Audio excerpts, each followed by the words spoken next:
Hello, and welcome to episode number 8 of Eye-Opening Moments, where you'll hear stories of adversity, encounters, and perspectives. These are real-life stories that can lift your spirits, give you some food for thought, or move you. I'm your host, Emily K. Tan. In this episode, you will hear about From Hell to Heaven, the 5 most influential people, and why didn't you become a mom?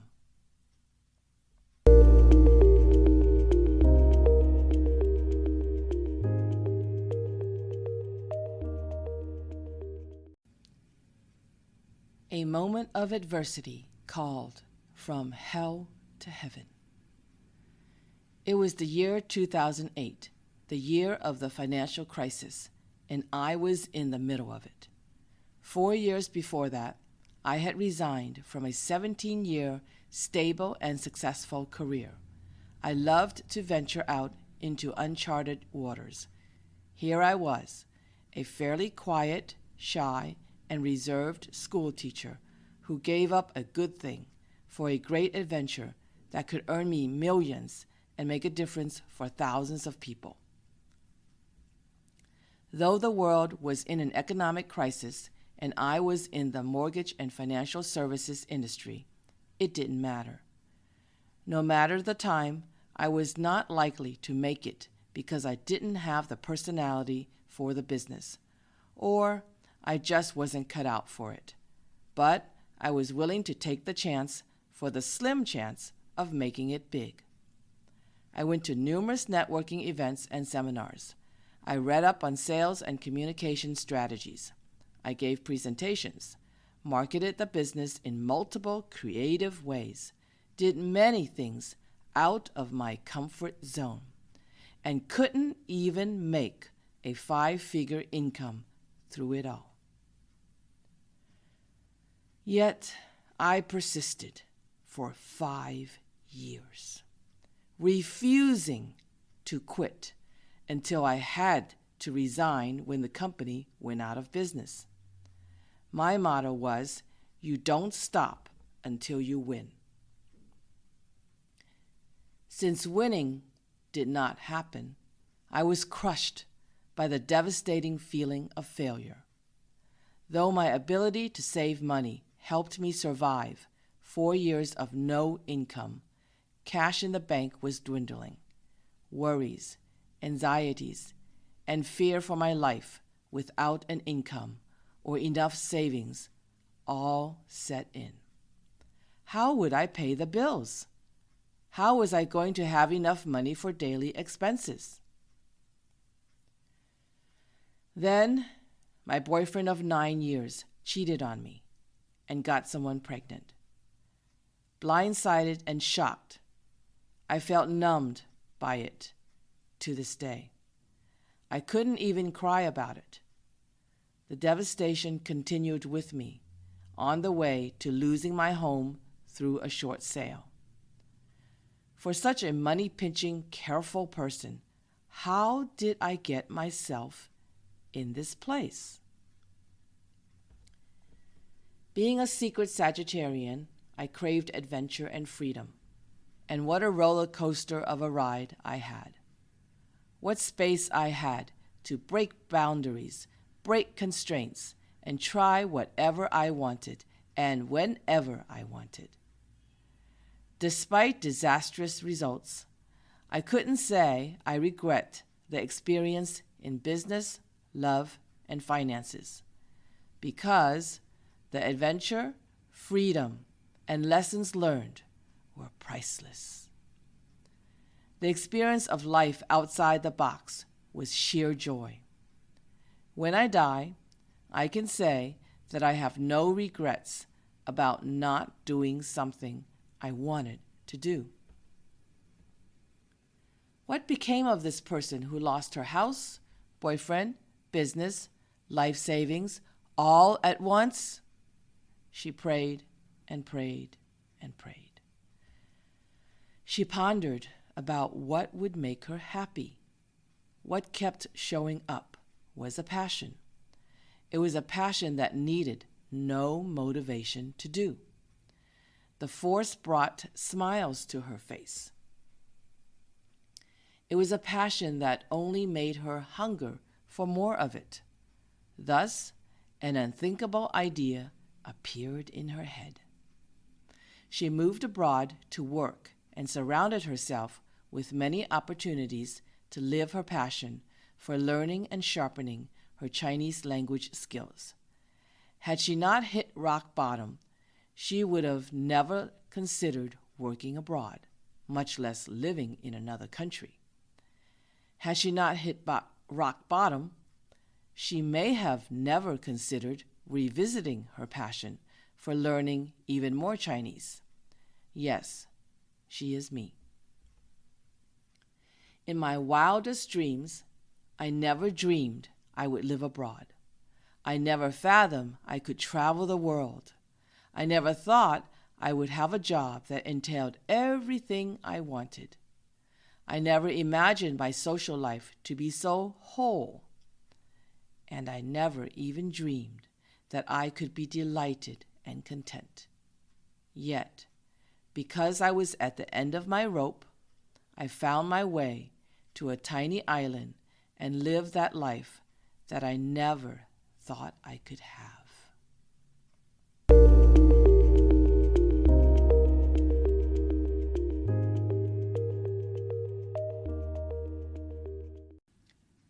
Moments of encounters called the 5 most influential people in my life. Who are the most influential people in your life? According to Dr. Phil, there are 5. One of them is yourself. With the guidance of Dr. Phil in one of his books, I identified my 4, plus myself. That isn't the most exciting part or the part that stands out to me. The challenging part, or the section that will keep you pondering, analyzing, and wondering, is asking yourself, why did I let those people be the influential ones? Why is it what they said or what they did impact me so much? How did it just happen? With answers to yourself, they explain why you behave in specific ways or why you think in certain ways. Dr. Phil's ideas have left residual effects still there to make me ask, how are those people still influencing my life? What else is influencing me without me realizing it? As I name the 5 most influential people in my life and why, I would like to leave you pondering, analyzing, and wondering about the impact of others on your life. And what are you going to do about it? Let it continue to impact you, or seek a result you would prefer? Impact person number 1. Mom. I wish she were not one of the most influential people in my life, because the effects were damaging in many ways. Nevertheless, she has affected my life since I was born. What she did when I was 5 years old has affected my entire life.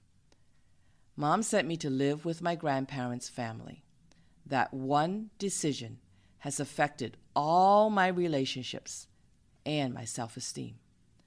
That one action left me feeling abandoned, unwanted, unloved, unworthy. That was the crushing impact. Like a boulder, it crashed on me. But I didn't die. Worse than that happening to me, I grew up to do the same as Mom.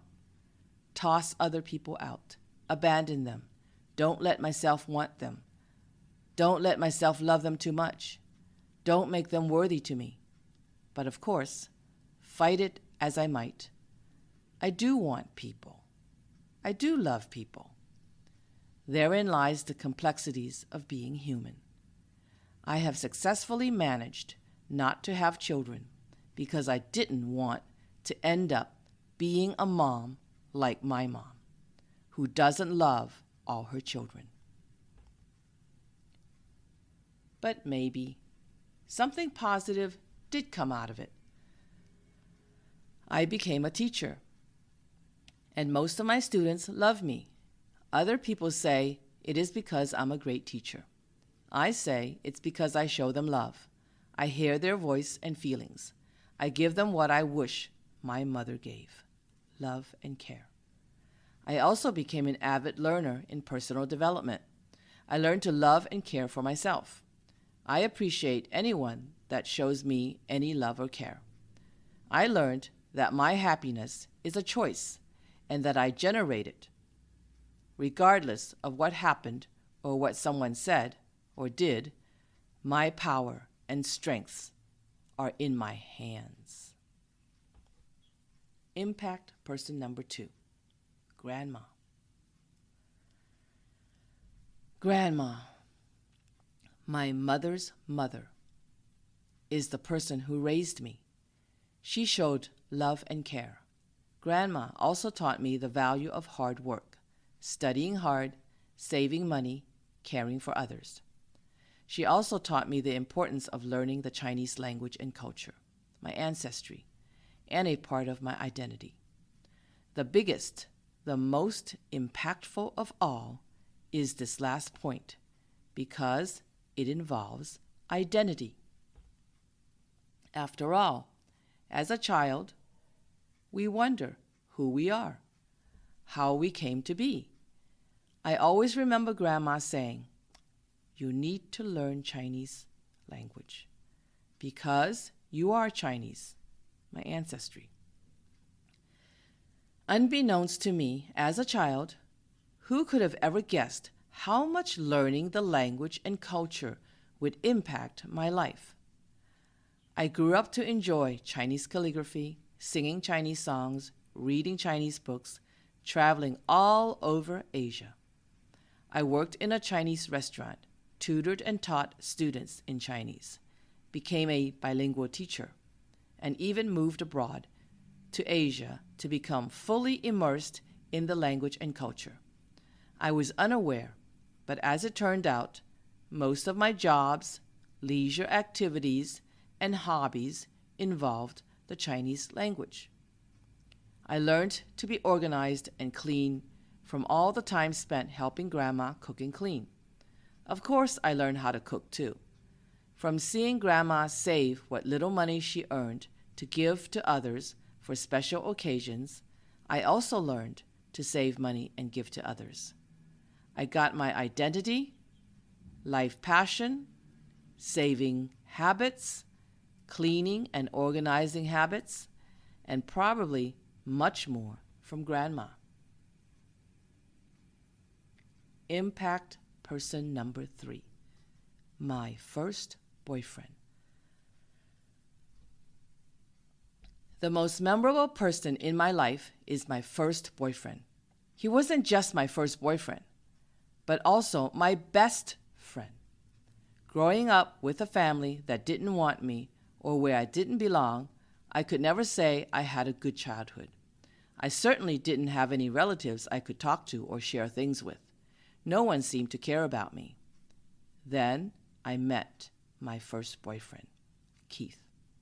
He was full of questions. He always asked a lot of things about me. He showed care for my well-being. To this day, he is still the person who has asked the most questions about me and understands me the most. No family member, no husband, no other friends know me better than him. How did he become an impactful person in my life? I'd often share my worries and problems with Keith. Whenever I had a problem, he'd help me solve them and give me new perspectives or ideas. He'd always encourage me and show me that he believed in me. He gave me the strength and courage to move forward. He'd always say, "You can do it. You can do it. You are a fighter." He is the only person who understood me 100%, encouraged me, gave me strength, and lifted my spirits. Without him, I would not have been able to overcome the boulders that came crashing toward me during my teens and 20s. Keith was my rock. I learned to believe in myself, stay determined, be confident, and work towards achieving my goals and dreams.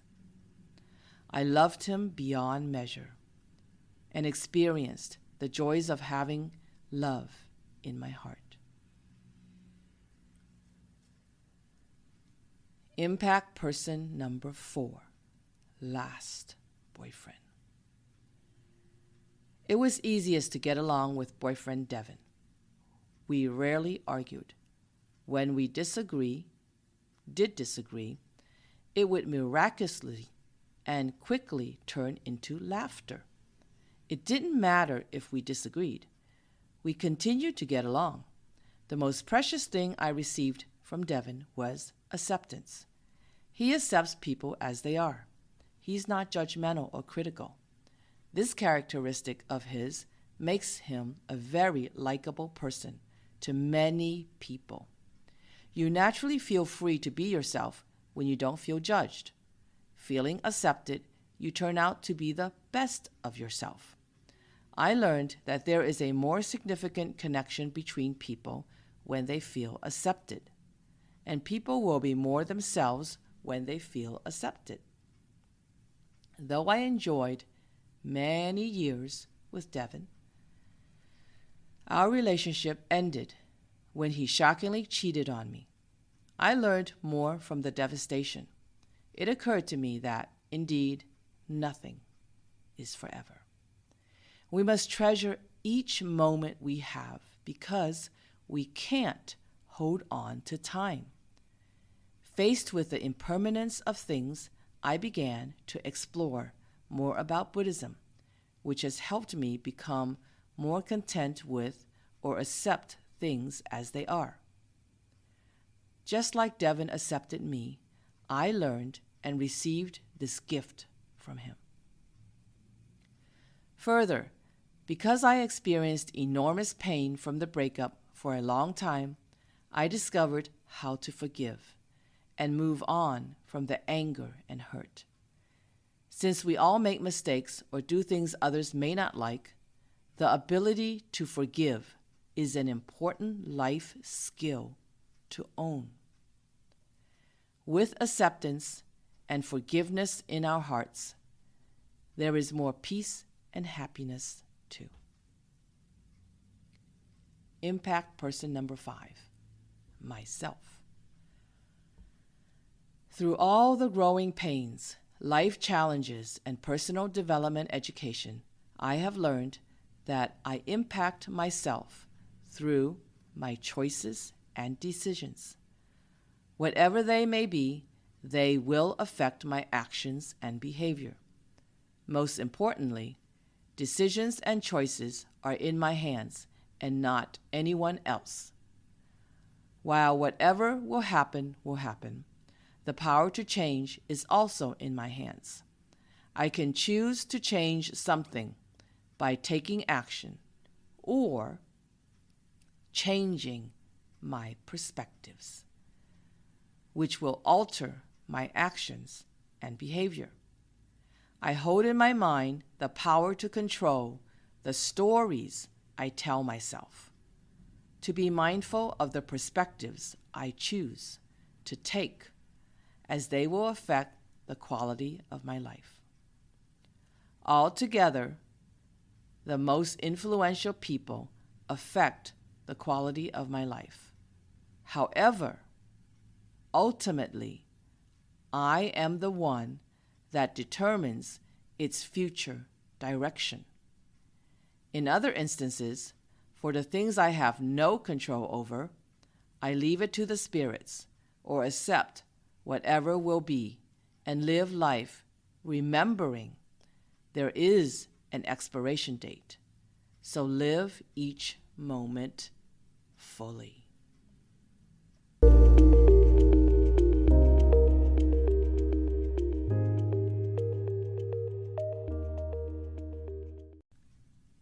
A moment of a perspective called, Why Didn't You Become a Mom? Why didn't you become a mom? This question caught my attention when I saw it written somewhere. Before I begin, let me lay out on the table how I know many people have said what a great experience it is, how it has changed their lives, how it is the most significant experience for a woman.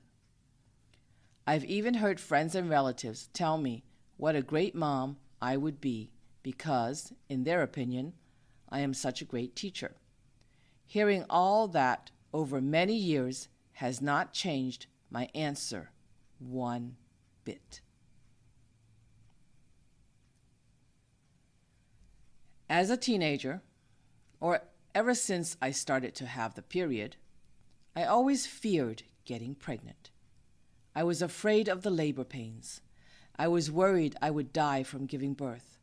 I thought it would be the end of my life, the end of my hopes and dreams, so I couldn't let it happen. When I got married, the fear of getting pregnant continued. In fact, it never stopped. In my mind, I would lose my freedom. I would have to juggle between career and taking care of a child. How would I ever be able to do that? It would just tie me down, and I just needed my freedom. I secretly did everything I could to make sure it didn't happen. One day, when my husband was arguing with me, he was so loud that my mother-in-law could hear him through an open bathroom window that faced her kitchen window next door. She rushed over to see what was the matter. My husband answered the door, and she shushed him without listening to his explanation. Shh! Shh! Don't let the neighbors hear you, she said. I was amazed how she single-handedly shushed him as his mouth quivered, wanting to explain how right he was for his behavior. No one else, not even his father, could shut his mouth when he was on a rampage of self-righteousness. Next, Mom-in-law asked if I was afraid of her son, and if I was, I could stay with her. I told her, with his temper, I would not have a child with him. She froze. Her eyes popped out. I think it was then that she realized I was in control of whether we started a family or if she'd have a grandchild from us. She seemed extra nice to me from that day forward and would remind her son to be good to me. My stand was that I majored in child psychology and I was a teacher, so I had strong ideas about how you treat children. Looking at my husband's temper, I didn't see him fit to be the father of my children. That was my rationale. After a divorce, I still had fears of getting pregnant every time I had a boyfriend. Somehow, I always thought having a child would limit my freedom, so I always had a reason not to have a child. Through some personal development courses, I discovered that my firmly held belief that it would kill my freedom was not the real reason I was so afraid of having a child. So why didn't I become a mom? I can say it in one sentence. I didn't want to be like my mom. If I had a child, I wouldn't want to be a mom who is like my mom. No child deserves a mom like mine. I believe that if you give life, that life deserves love. Mom gave me life, but she never gave me love. To guarantee that I would never be like her, I never had a child. But this is not altogether a sad story. For nearly 30 years now, I have given lots of love to hundreds of my students. I still believe that the most important thing you can give a child is love. Please love the next child you see and make a positive impact.